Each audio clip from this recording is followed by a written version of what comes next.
Hello, everyone, and welcome to the Thriving Relationship Show. I am Christine Eartheart, your host and the founder of the Center for Thriving Relationships. And I'm so deeply grateful and excited and honored to have you here and to get to support you in experiencing more love, connection, and understanding in your relationship. And if you are someone who would love to understand more about what is standing in the way of you maybe attracting the kind of love and relationship that you deep down long to experience?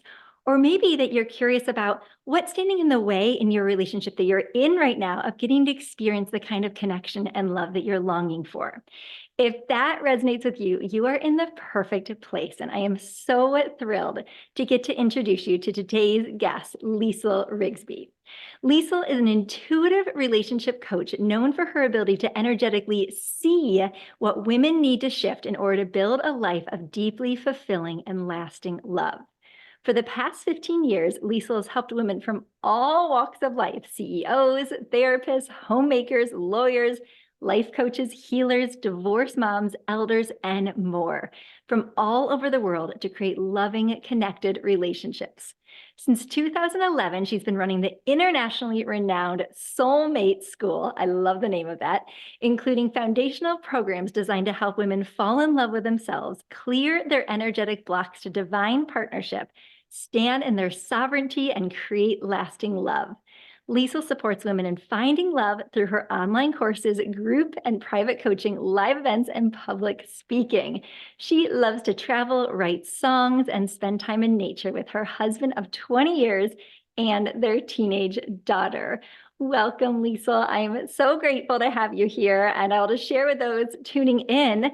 Liesel and I decided it was 2011 when we met at this training kind of workshop out in Joshua Tree, California. And I was just immediately struck by your light and the way that you approach things. It isn't just on this plane of like strategy or tips or tools. Like there's really the spirituality and the intuitive. And I could tell instantly, and of having kind of followed you all these years, that you are just really a seer, that you can see through into the heart and what the deeper longing is that a lot of times we can't even see ourselves. And I just am so grateful that you help people connect to what most people want more than anything, is to be in loving partnership. And sometimes we don't know what's standing in our way.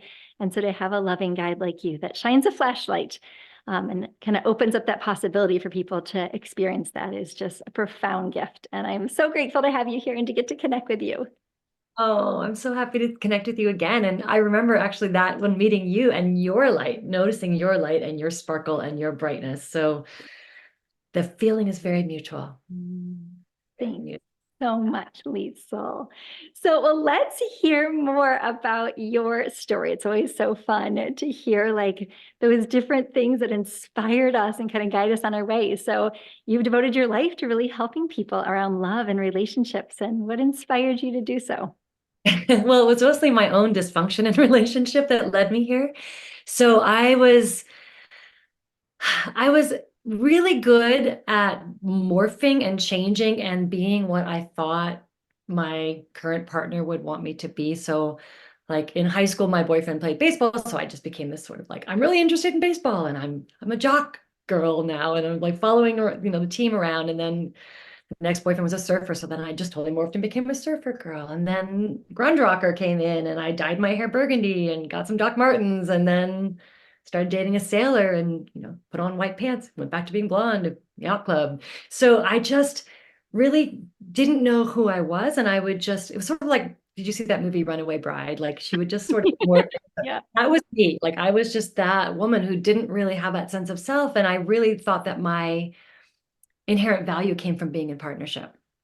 And then I got into a really challenging relationship, which I'm so grateful for, because it was the bottom of my my relationship moments of like, oh, what am I doing here? And I found myself overweight and just unhappy living in a town where I didn't have any friends, and all to stay in this really dysfunctional relationship with this person who, his best friend actually pulled me aside to tell me he was a misogynist. And he's like, what are you doing with him?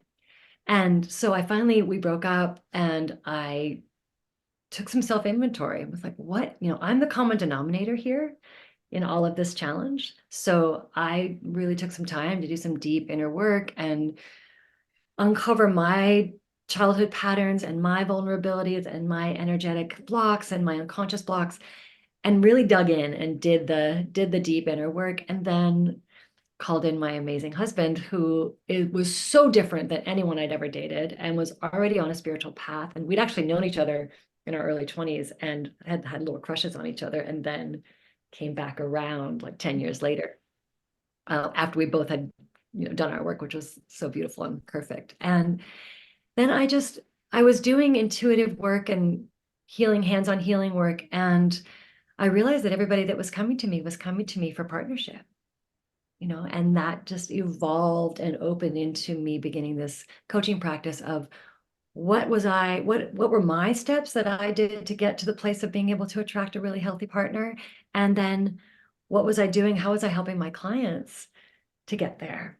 And so a lot of it was really intuitively guided and also based in my own background and the things that I had learned over the years. And then that evolved into Soulmate School, and then from there into helping women call in partnership. And then once they called in their partnership, helping them to create more energetic and spiritual and divine heart connection in the relationships. Because I think that's what we're really all secretly, even if we don't necessarily know how to name that, are yearning for, that really being met at that soul level. There's like that yearning to be seen and be felt and engage in a way that lifts us. So beautifully put. And thank you so much for sharing your journey. And I was just, hearing these different partnerships. And it makes so much sense, I imagine, when you work with people who are empathetic, right? It's so easy to like naturally mirror, which is like a superpower and such a gift. And, if we don't have what we'll be, I'm sure, diving into here, it can also, imbalanced, it can make it so we kind of lose ourselves in that. So thank you so much for sharing that. And I'm wondering, I love that you work with people on both sides, kind of wanting to call in the one as well as once they're already in partnership. And what are some other signs? Like maybe it's that people are losing themselves and they are maybe mirroring their partner or trying to adapt to their partner to the extent that they've lost touch with their own soul and their own needs. What are like other indications that maybe someone could benefit from what we're about to share and maybe has something standing in the way of getting to experience that kind of love? Well, I find that really whether people are single or in partnership, like that, it's the sense of worthiness that, or lack of sense of worthiness, really, that gets in the way the most. And everybody has it. I mean, worthiness, like, it's a lifelong journey. Like, we're never like, okay, and now I'm worthy and I'm perfect and it all feels good. Like, it's continuing to open and evolve. And I think getting into those places where you have your you're not enough stories, like I'm not, whatever it is, I'm not good enough, I'm not attractive enough, I'm not smart enough, all the stories that we all have a not enough inner critic running, and where that plays into lack of self-worth is what we believe we deserve, and I see that a lot with women who are calling in partnership, like that there's a reflection there of what's showing up is a reflection of what's going on internally. And oftentimes women will say to me, well, but I do love myself and I am ready for good partnership. And why am I not finding it? And generally that's because there's an unconscious, like up to 90% of our thoughts are unconscious, right? And that's what's running the show. And so helping people get to those deeper layers of where they don't value themselves fully, or where they don't believe that they can really be treated or be held or have what they want, is, I think, the key is like really unpacking those deeper layers so that you can stand more in that wholeness. So worth is so connected. And if someone might not even be aware that worth is at play or an absence of like self-worth or self-love, whether they're dating, single, married, what might be some real kind of surface level symptoms that someone might see that would indicate that? Well, I think it shows up in lots of different ways. Like, one thing that I find, like when we get into this story of, or expectation of, um, expecting the other person to make us happy, Yeah. like that whole lie that we're all fed, like you complete me, right? Like that. And it's so it's like so tantalizing, that idea that you can find this person who's going to come in and fix it all and everything's going to be better. And I work a lot with single women who are, have this idea that once they meet their partner, everything's going to be great. And what I often say to them is like, once you meet your partner, that's when, it really hits the fan. Like, because then your stuff is really going to come up. The first year or two, and you're in your lovely honeymoon phase and everything's perfect. And then, as like once you get deeper into relationship, that's where the the triggers happen. And then once the triggers come up, it's easy to want to blame or to want to make that person wrong. But I find that, I had a mentor say to Craig and I years ago, like we were working through something and I was blaming him and he was blaming me. And she said to us, your triggers are 100% your stuff, and your triggers are 100% your stuff. And I was like, no, no, he's at fault. And, he was like, no, and we were in a tough spot. And once we really got to that place of like, oh no, this is my trigger. It's my stuff. And once you can start to look at that, like when you're triggered by your partner, or when you're activated by what's going on, instead of going out to that person, like turning in, like what's here? Because something that might trigger me in my relationship, wouldn't bother you at all, right? Because it's my piece. So I think that that's where we can access those deeper levels of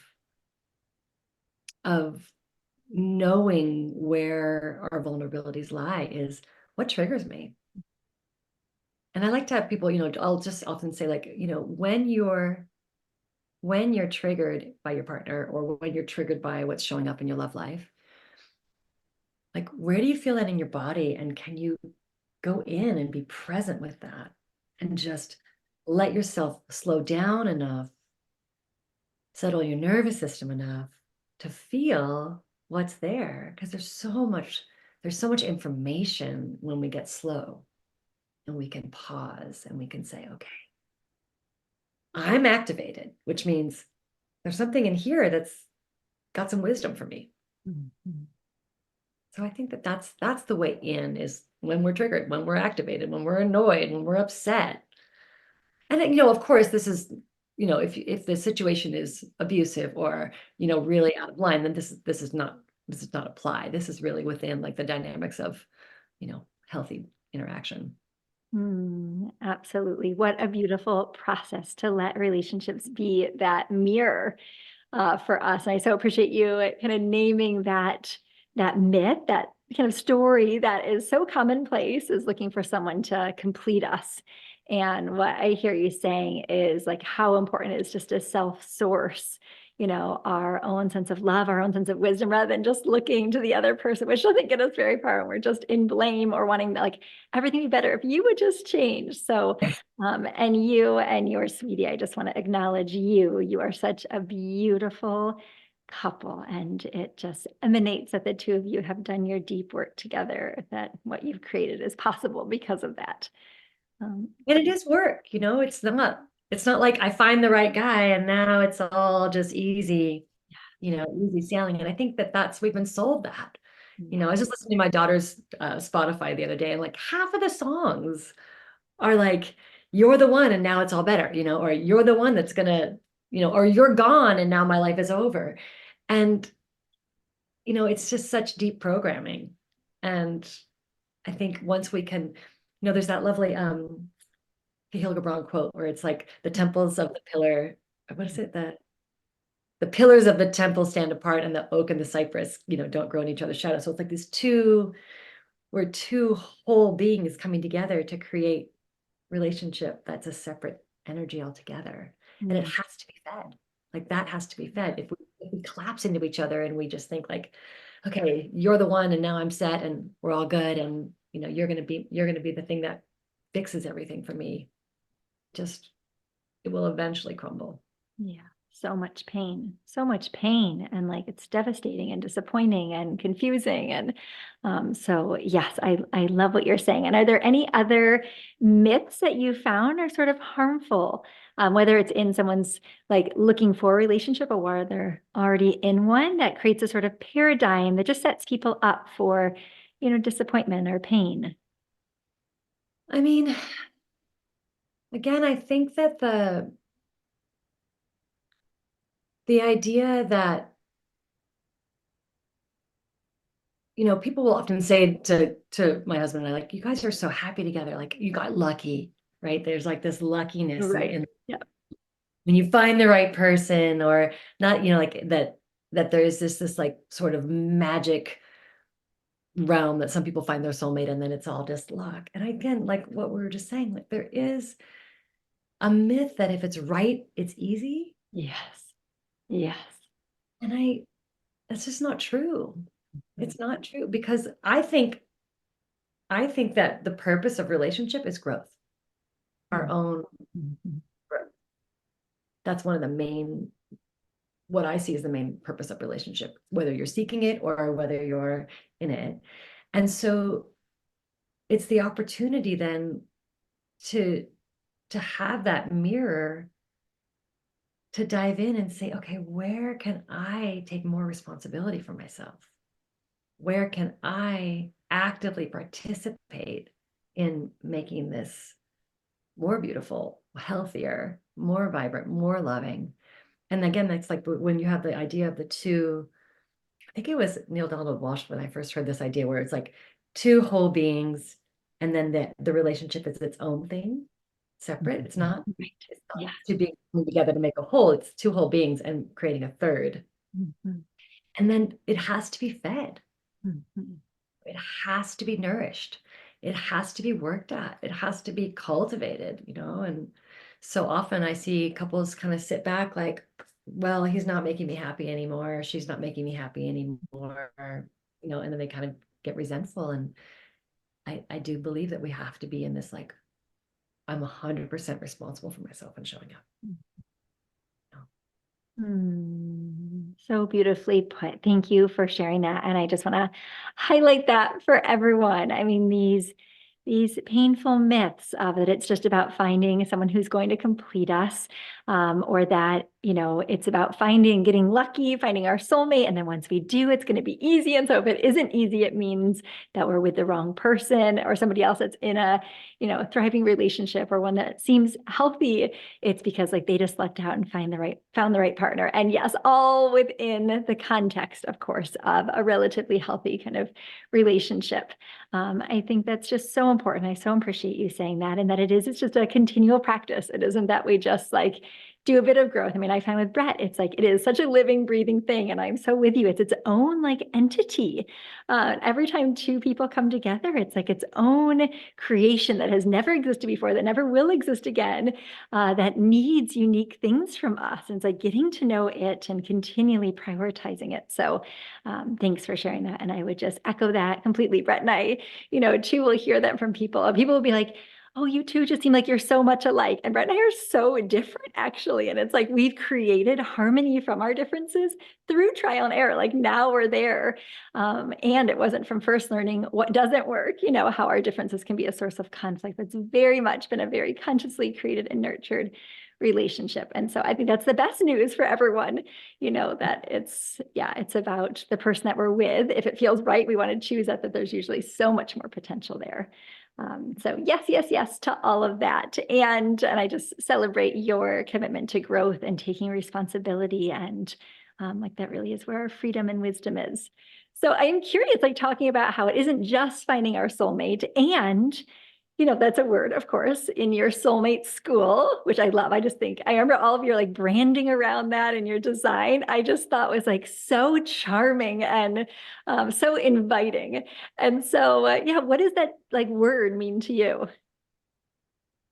Well, to me, I feel like, first of all, I believe that we have lots more than one option. So I'll always start with that. Like, I don't believe that there is one person out there that is your one soulmate, and that's it. And if you miss that chance, you're done.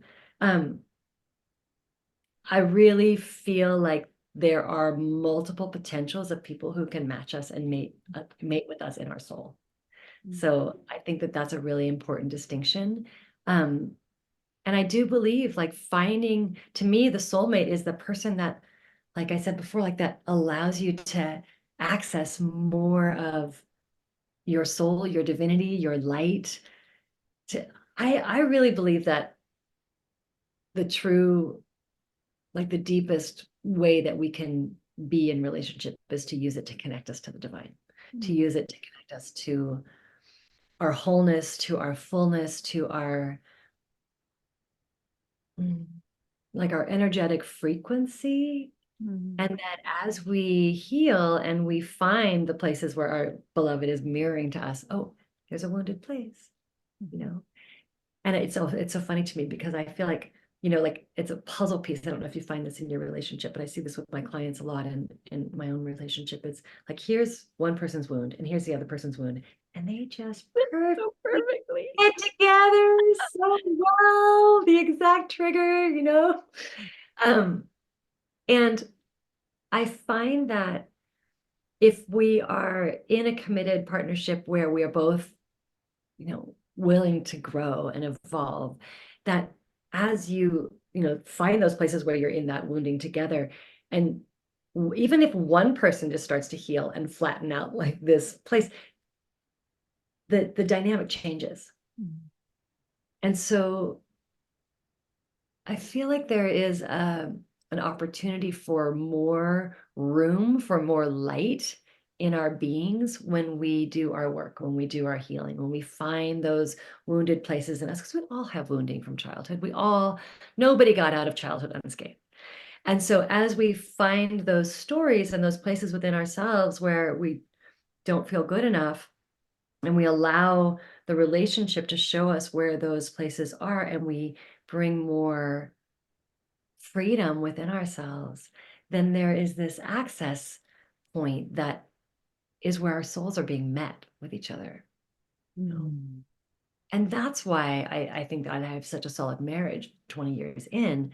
It's because we have both really been willing to look at the places in ourselves where we're stuck, or where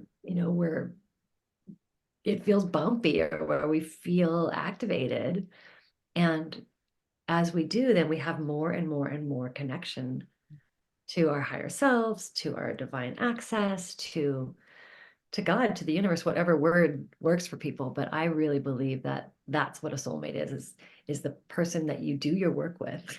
And it doesn't, I have a lot of women who are in partnership where the man is maybe not in that conversation, and they'll find themselves being like activated by that, or wanting him to change or be different. And I don't think it's necessary. I think that you can do the work yourself and raise yourself and lift, like both people transform. Because again, once this puzzle piece isn't here anymore, then there's room to move into those higher levels of connection.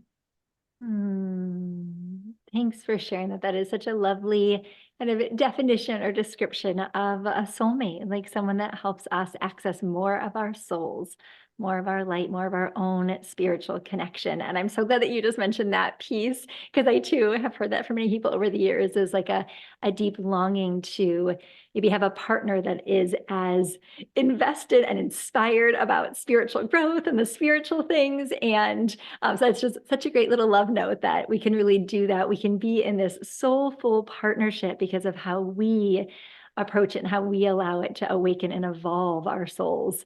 Whether or not our partner uses the same language, for them, it might just be them looking at like, oh, how can we connect more? How can I understand you better, communicate differently, that it can still be a spiritual relationship. So lovely. And are there any practices that you love doing with clients when it comes to kind of individually, when triggers arise, or when like allowing our relationship to really be this spiritual mirror, like individually, any practices that you love doing with Craig, anything at all around like, what does that look like? And I love what you Yeah. said too before, kind of turning towards and just slowing down and being with and befriending what is arising instead of our default being like, this big emotion's coming up, this must like, and trying to fix that, externally, just turning towards. So that's already, yeah, so wonderful. But is there anything else? I mean, I personally love tapping, Yeah. emotional freedom technique. I Yeah. just find it's even if you, so there's my husband's an acupuncturist, so I love just like the whole energy of it as well. So the tapping is based on the meridians in acupuncture. And so there's a whole bunch of meridians that end here on the side of the hand. And just tapping here can regulate your nervous system and settle.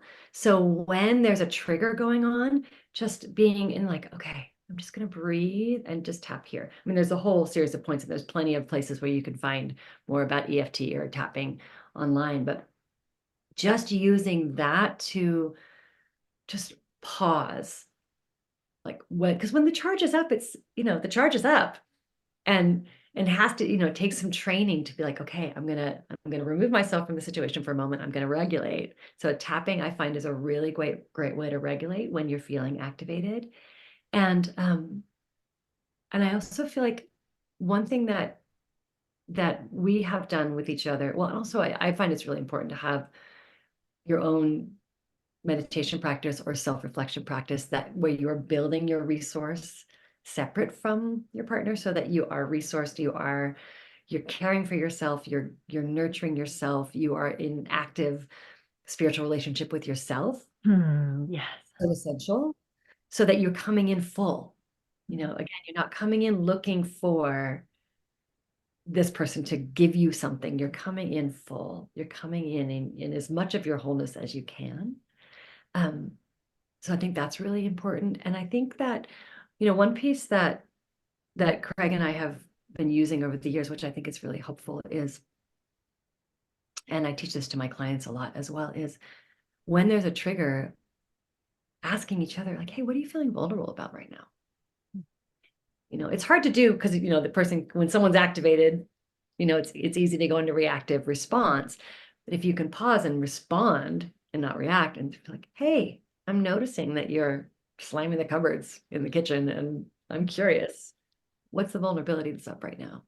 And to turn back to that, I find, is a really useful practice. Really useful Oh, practice. that's such a great question. Other than like, what's wrong with you, or what are you so upset about, or what do you do Why this so time? yeah. Like most What's your vulnerable. vulnerability? What's your vulnerability right now? Yeah. And you might not know, right? Right. And then it's like, I don't know. I'm feeling this. And so then it's like, okay, now I can just pause and recognize I am having a vulnerability right now Yeah. because I'm slamming the cupboards or whatever it is. Um, so I think that's again, like turning to yourself, and recognizing, I have recognizing how your energy is impacting the dynamic. Like I have a client who, in her relationship, she decided that her partner was only attracted to her. Her weight would vary like 15 pounds, and that her partner was only attracted to her when she was thin. Like, you kiss me more, you compliment me more, you're more interested in me, you're more connected with me when I'm skinny, and when I'm heavier, you pull away, you don't like, like you're, and this all came out in a fight. Like, she just was like, you think I'm fat, you don't like, and this big uproar. And what they uncovered was, with some help, was that when her weight was at a certain level, she felt comfortable in herself, she felt confident, she felt whole, she felt attractive. And that's what he was drawn to. And when she was heavier, she was judging herself, like she was, I'm not good enough, I'm not pretty enough, I'm too fat, all of the things. And then that was energetically really unattractive to him. Yeah. He didn't notice the 15 pounds. He Yeah. was really surprised. He was like, what are you talking about? Like, it's about, and what we worked together, the three of us worked together to kind of get to the root of it. And what it was that just he felt her radiance. when she felt good about herself. So then as we worked with her to get to a place of loving herself, loving her body, no matter where she was, then their relationship really improved. So I think, it's again, like she was in the blame story. Like you think, I'm lacking and you don't like me. Mhm. And it was not, right? So it's like going back to the self, back to the self. What's in me that's being activated? What's in me that I can heal? What's in me that needs energetic alignment? Just completely different questions that change the answers, the insights that we get. Yeah, what inside of me needs love, needs healing, is out of alignment. What a wonderful story about how you supported that couple and how innocently we mistake and misinterpret, what our partner says or does. Like that is just a perfect example that I find is actually profoundly common. I mean, I know it's sort of in my relationship, not exactly like that, but things that like it feels so real how I'm interpreting what Brett is saying or doing. And it's just completely my own fears, my own vulnerabilities that are coming up. And so, yeah, thank you so much for sharing that example. So let's shift and talk about, I mean, it's connected to all this and how we are in our relationships, but this kind of magnetism, because I know that's one thing that you excel at supporting people in. Like, what does that mean to magnetize and energetically attract the kind of love? Can you share with us more about that? Yeah, I mean, I think it's, kind of based on what we were just talking about with the body image piece and the way that you're carrying your energy, it really makes a big difference. You can feel when someone's really comfortable in their own skin, when someone feels like they're in their wholeness, they're in their light. You can feel it. It's attractive versus when someone is feeling insecure or needy or blocked off or even clingy, you know? And that's just like you can feel like when you walk into a room and two people have been arguing, and even though they're just both looking at their phones or not doing anything that looks obvious, you can feel it. You can feel the energy of it. So we can all feel energy, even though we aren't necessarily aware of the fact that we're feeling it. We can know like something feels off here. And one of the ways that I find that like single women will often push partnership away because they have like a real deep desire for it, and it can come across as clingy or needy, or and I'm sure it's true with single men too. I just work with women more than men.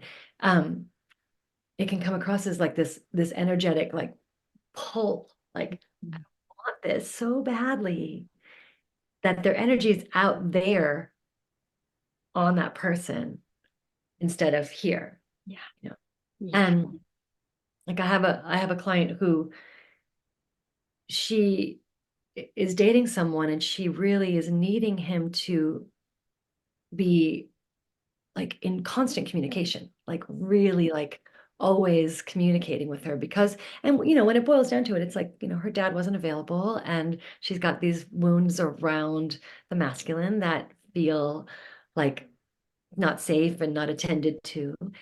And but yet that energy is actually making him back up and pull away, because it's like it doesn't feel good when it's coming towards you like that, when there's like a neediness or a pulling on. And so of course with her, we're working on really healing that inner child place where she can really bring more care and nurturance and love to that little one that's been running the show in this dynamic, and recognize it, but also to pull her energy back, bring her energy into her own wholeness, to be in her own, I like to call it energetic integrity. We want to be two whole beings coming together to create this new thing, right? Not I need you, you need me, we're like intermeshed.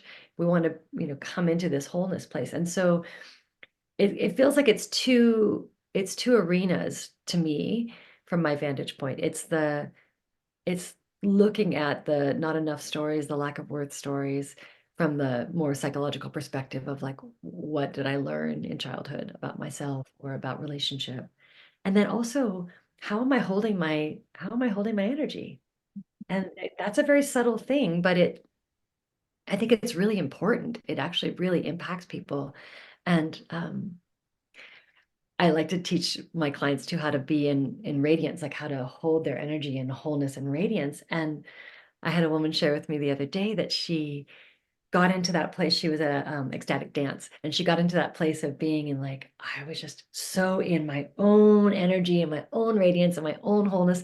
And she's like, all of a sudden I looked around and there was like 5 men. Everyone around me was a man. Whereas before there had been like a mix. She's like, it just all of a sudden, like she had a big aha moment of like, it really made the difference how she was being, not to attract them. She wasn't doing it to get like, hey, look at me, I'm so shiny. It was a deep, true holding of herself. Mhm. And as we do that, we become so much more magnetic. And not only to partnership, but to, within like not only to attracting partnership, but within relationship as well. There's just a desire to come toward that energy versus when there is a vulnerability or a need that's running the energy field, it can make people back up. Like it's like, oh, you know, I feel like you're pulling on me. It's like that friend that's like, why don't you ever call me? You never call me. And you're like, ugh, I don't want to call you. It makes me want to call you less. I know it's one of the great ironies, the many ironies, I think, in relationships. In some ways, like the tragedy, that it's in those, and not tragic in the sense that we have so much leverage on how to like transform. And ultimately, it's not working, which is good because it's signaling that there's something that would work a whole lot better. And that it's so often those moments where there's such a deep hunger for something, just this need, and we're looking to other people, when we look to other people exclusively, that it can be this repellent, and what a gift that when we can learn to really access that spiritually from our own practices, from our own hearts, that then it magnetizes, people to us. So, such a great story of that client at ecstatic dance, and such a great distinction that she wasn't trying to like do some fancy dance moves that was pulling them in, because I think a lot of times when people think about what's going to magnetize someone or attract someone, it's still about the other person. Like, what do I wear? How do I move? Or how do I speak to be magnetic? And what I hear in you, it is really about our relationship with ourselves in a way that we're kind of unattached. Like, because when we're in this beautiful, loving relationship with ourselves, with our spiritual connection, and are so nourished by that, then it doesn't even matter as much. That need is so met that there's kind of a wholeness that we're not kind of grasping other places for it. And that's where like the real magnetism comes. Of Yeah. course, and also we are hardwired for connection. So just want to share that. I don't think either of us were suggesting that we don't need one another as well. Like that Right. is also why we are in relationship, and probably why we're both so passionate about relationships. So it's not that we have to do everything ourselves. There's also something so healing about doing it in the loving arms and hearts of others.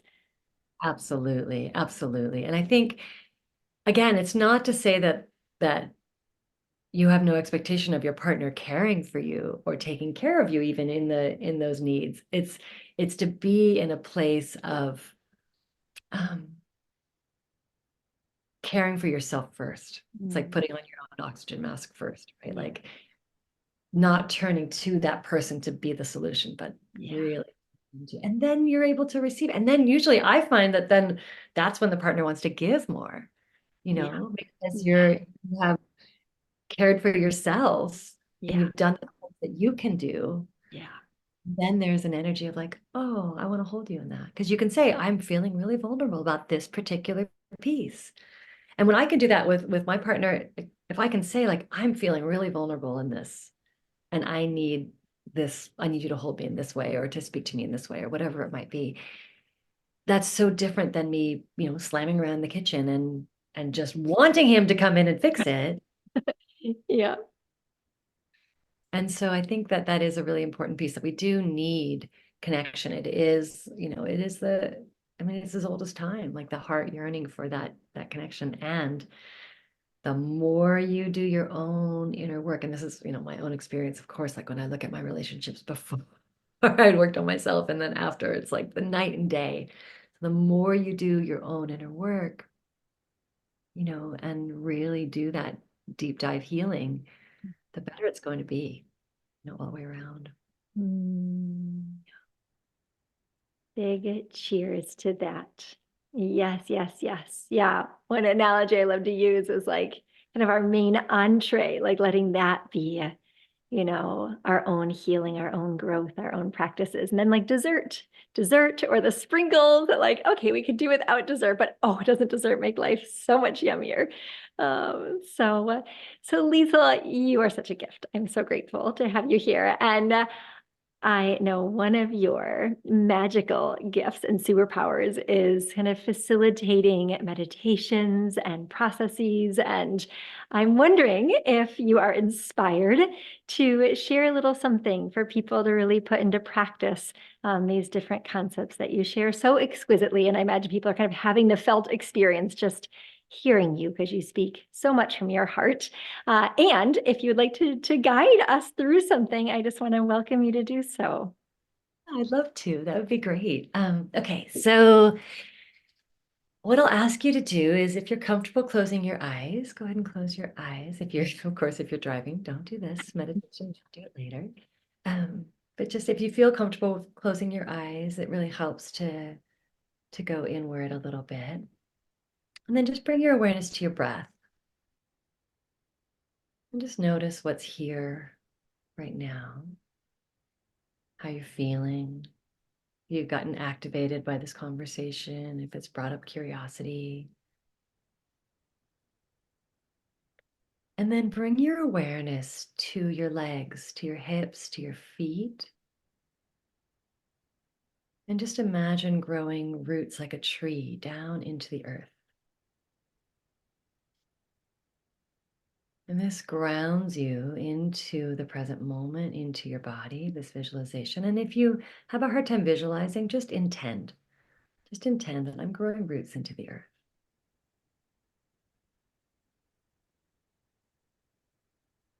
And imagine now from your tailbone, one long root, one long grounding cord taking you all the way down into the energetic heart of the earth.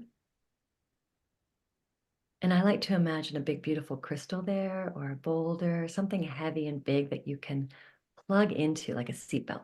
So you just imagine that one root going straight down into the energetic heart and then plugging into that boulder or that crystal that's going to anchor you into this present moment, into your body.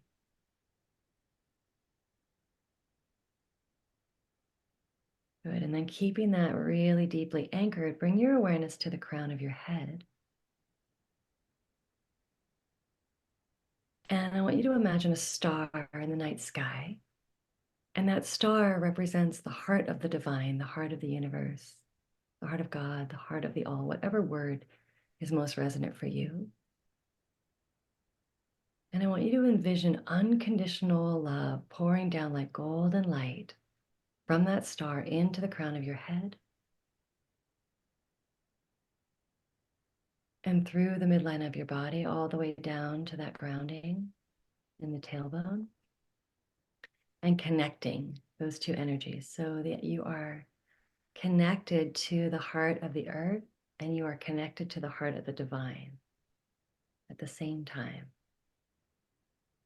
You know, it's often said that we are a divine being having a human experience. And I believe that this meditation, this practice gives us the access to both, like really in the body, in connection with the earth, and at the same time, really connected with the divine. And just feel that line of light. That is you. That is who you are.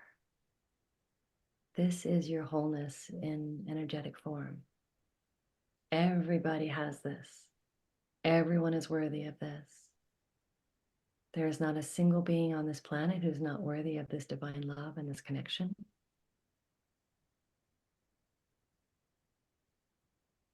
And just allow yourself to let this energy get a little brighter and bigger and expand through your body and expand through the energy field around your body.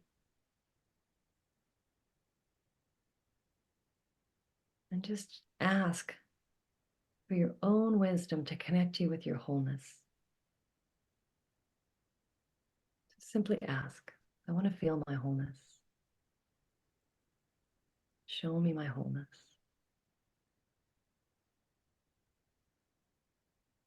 Show me the essence of who I am.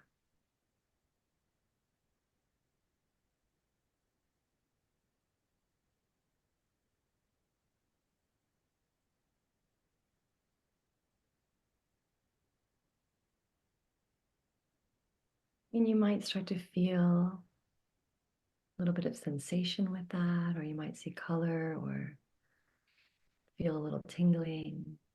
You might not have any experience of it all except for just feeling a little calmer. Just know that everything is perfect. Whatever your experience is of this, it's perfect. And you can come back to it anytime. And the more that you connect with this inner knowing, with this inner alignment, the more you're building your own wholeness, your own worthiness, your own knowing of the truth of who you are. And that makes everything else so much easier when you have this connection.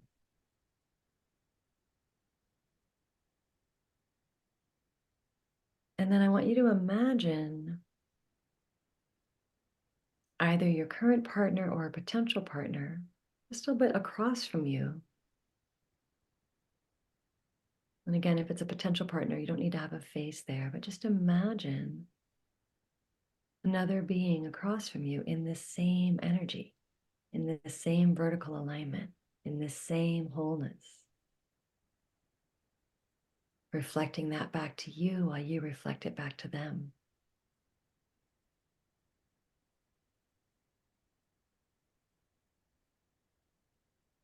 And this is the magic of romantic love, is it can give us this beautiful access and remembrance of our divinity. And it starts here with you in your own heart and your own connection. And just take a moment to breathe into that space and then gently begin to move your fingers and your toes.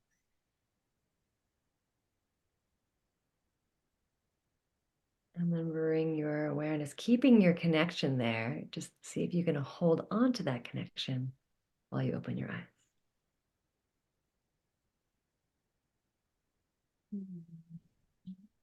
Thank you so much for sharing your light with us. Ah, that feels so good. So so Liesel, for people that want to experience so much more of all that you have to share, where can they find you? What do you have coming up? Let us know anything and everything about your wonderful offerings. So I've just created a new offering, and it's a free offering of how to be in this wholeness, like how to step into it energetically. And it's a continuation of what we just, so if this, what we just did resonates with you, this offering is a continuation of that, how to hold your energy, how to bring your energy home to yourself and stand in your sovereignty, stand in your wholeness so that you can create more magnetism in partnership or in calling partnership towards you. And that can be found at worthyinlove.com. So that's if you'd like that free offering, that's there for you. And everywhere else, I'm at Liesel Rigsby. So website and Instagram and all that stuff. So yeah. Wonderful. And we'll provide all those links below and in the show notes, of course. And Liesel, I love to ask people, since this is the Thriving Relationship Show, in a couple of sentences, what would you say is the essence of a thriving relationship to you? Well, I think I know I've been talking about like a lot of the energetics and the worthiness and sort of more like serious things, but laughter, I find like I am married to a man who makes me laugh every single day. And to me, that playfulness and childlike wonder and ability to be silly with each other, I think is as important as the spiritual connection. So I think those two things, like that deep spiritual access and self-reflection and growth, and let's be silly, let's play, let's goof around, let's dance in the living room, let's laugh and, chase each other around and play tag. We're silly. And I think I No, think right. laughter and silliness is a really important part. It's so important. I'm so glad you brought that flavor in as well. There's like this deep, wise, right, reflective soulfulness. And then also like, let's just be goofy and silly and play. And oh, it is also, it's like both of those things and everything that you share, it's really about like connecting us to our true nature. Um, Yeah. so I love it. Laugh Thank you. that just as well. I mean, what is it? I think the Dalai Lama said that like a good belly laugh is worth 30 minutes of meditation. Yeah. Yeah. Yes. Yes. Yes. Yeah. Yeah. Yeah, just like open it, we come right into our hearts, right? Yeah. And like Yeah. non-hierarchical, and it like floods us with oxytocin, like all the chemicals we're looking for. So, not to underestimate the power of laughter and play. It's so good. Thank you so much, Liesel. Anything else that you want to share? I just think it's like, I really love to just reiterate over and over again that there's not a single person on this planet who's not worthy of love. Ah, If it's not showing up for you, there's opportunities for you to heal the places that you don't believe that you deserve it. And that makes all the difference. Really, like mm, it's such an inside job. And I think that's exciting because you actually have control over that. yeah. Only thing you have control over is Mm, how you show up. And so I just love to reiterate to people like it's never too late to have a beautiful, loving partnership. And it starts here. mm, mm. Blessed be. Thank you for that loving reminder invitation for everyone. Thank you. You are brilliant. Thank you so much for all the love that you are helping open up and make possible in the world. And thank you all so much for joining us. Be sure to follow along. Liesel sends wonderful emails out, and you have so much wisdom to share. So thank you all so much, and just big blessings to your worth, to your wholeness, and to getting to experience the kind of love that your heart deeply desires. We'll see you next time. Goodbye. Want more support for your relationship, or want to become trained as a certified relationship coach to help other couples? We warmly welcome you to head on over to centerthrive.com. Thank you so much, and I can't wait to see you next time on the Thriving Relationship Show.